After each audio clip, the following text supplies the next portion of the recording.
for help. Welcome to J Silver Presents, where we present the best in esports from your favorite professionals. I am joined by Palafox of CLG after the win versus TSM, otherwise known as El Clasico. Palafox, thank you so much for joining us today. Yeah, it's nice to be here. Thanks for the interview. First question. Last week was a little bit of a rough week for CLG. I know you've said it yourself. It was not the best week of all, but you're starting the second half of the round robin with a win. How does it feel? It feels pretty good. I think that we've started to start working in like a good direction. I think that after our first two wins, we did a lot of stuff like super well. Um, but for us, it's just about like being consistently good at those things. And yeah, I mean, I think that we've been on a good pace since then. We might have had a bit too big of an ego after week one, and now we're toning it down and grinding. Mm-hmm. When I've talked to contracts in Dokla and these in the first few weeks, they said the same thing. It's like we were talking about the synergies between the five of you again, maintaining it, and obviously teams will have their ups, teams will have their downs. I'm curious from your standpoint, working with these guys now going to the second year. Do you feel like the synergy is still there, or is there still things that you always need to improve on amongst the five of you? Yeah, so I think like as you can see like from season 3 compared to season 10, right? Individually players get a lot better and in communication players get a lot better. I think that something that we've always been struggling on as a team is like clear communications in scrims and like transferring that to the stage because I think that even me like I'm a lot more talkative on stage. Um I think that yeah, I mean like people just like get better and better and we just need to keep up with it, you know? Mm-hmm. Always a good point to bring up. Heading or transitioning onto that game, you guys did have a pretty easy game, I would say, against TSM. In your case, you played the Azir or the Silas. Silas. I was looking at Dignitas's last game. They're playing Azir right now. Yeah. The Silas Cassidon matchup. I actually just talked to Maple and we were talking about the scaling of Cassidon. In terms of that with Silas, how does the matchup feel for you? Yeah, I was a big Cassidy player in scrims. I'm not gonna reveal too much past that, but just my feeling of it is like Silas can pretty much pressure all the time if he wants to. Of course, Cassidy's gonna outscale to some point, but um, there's like certain comps where even the Silas Cassidy matchup, it won't really matter. Like if you're saving 5p for it, it's just an absolutely useless counter pick. Like in this game, I took some bad trades. I took a tower shot at level 2 to put it in perspective. And I kind of played my lane like a little bit bad, but like I moved bot level 2 still. I still got my wave pushed in. Um, I still had pressure throughout like most of the laning phase regardless, and I just used it to go into bot, right?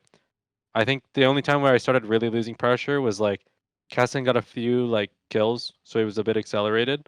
But at 2 items, like uh, if we like the my team had a lead, right? Like we had 3 dragons by that point. We'll probably just end up using that to like snowball into like let's say if a team has 3 dragon lead, you can usually trade the 4th dragon for like a 2k gold swing by taking towers. Like we take top tier 1, top tier 2. Um, or you can fight over it if you're ahead, and it'll generally like turn out pretty well, right? I think Casson just takes a little bit too much time in that one, and Saz just has freedom. Mm-hmm. In the end of the game, I don't know who did it, but it was a very delayed, unofficial pentakill for Luger. I know you guys were chasing after the pentakill, but with this win, it does give you a little bit of momentum into your step again. What do you think this having this first win of the second round robin will do for the overall momentum of the team? Definitely not losing to a team that we consider worse than us is very good for our own mental. And I think that like, let's say if we had won against a super good team, it wouldn't have felt or it would have felt really good, but like it's harder to take things from that. And I think that like for us, it's really important that like one, we're able to cleanly beat like the lower tier teams where I would consider like TSM, IMT. I really just want to have clean games against them and like work up from there, right? I think it just feels super good, like being in this order. Okay. Transitioning from this game into the mid lane pool, Silas has been everywhere. We know that Silas is a very good champion. He's been good for years. You personally, I know you do prefer a lot of these more control mages and some of the aggressive mids as well. But we know there's an incoming slew of nerfs to some of these top champions. Do you feel like the meta is in a healthy spot for mid laners? Um, yeah, I think it's actually in like quite a good spot. I didn't actually see what the nerfs or changes are. Um, but honestly, a lot of what the meta for mid lane is determined by like the champions in meta, like that aren't even around mid. So like Silas is really good in this game because they have a Maokai.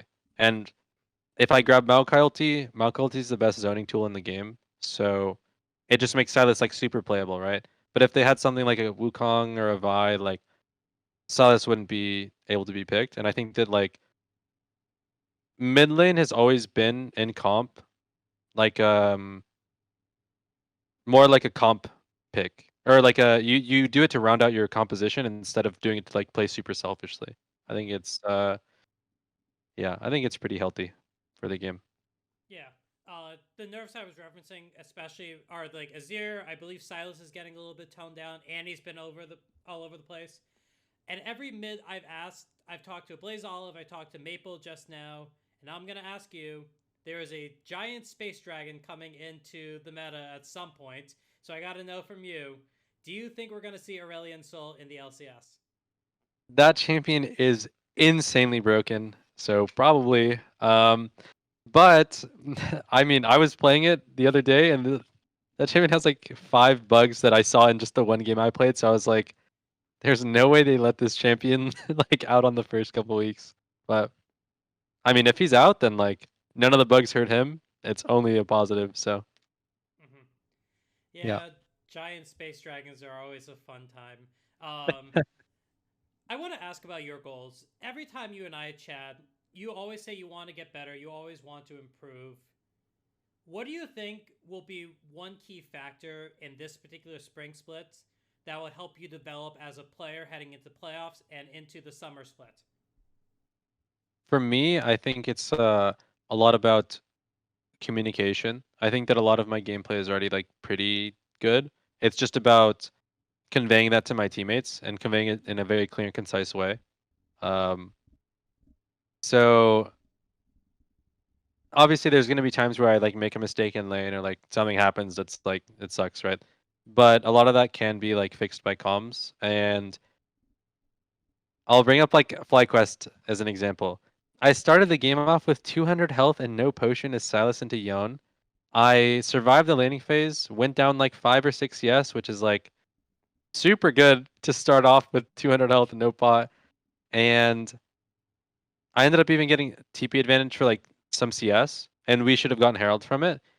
My mistake in a game like that was just like I said it pretty like not urgently that like I wanted my jungler to stop their mid laner's base and we'll get a free rift. But I didn't. I just need to have like the urgency to it, right? Mm-hmm. And I think that does like that's just one example, but like that's a big part of my issue as a player. So Mm-hmm.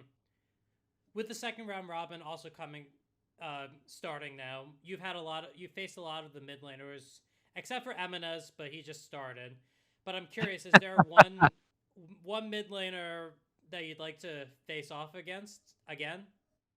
I mean, it'd have to be Vikla. I think that this guy is so overrated. It makes me so mad that I didn't get to 1v1 him. He did. Oh my gosh. He in scrims, it's okay.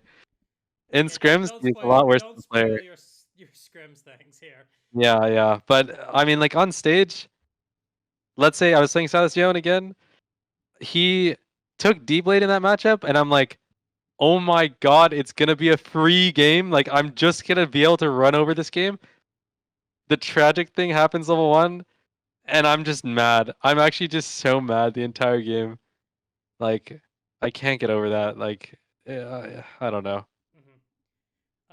Two quick questions for you because I know I'm going a little over time. Number one, there is a dog in your Twitter profile, and I have to ask, who is this good boy / girl, and how are they doing? They're doing great. His name is Hennessey. It's a Belgian Malinois. He's super cute.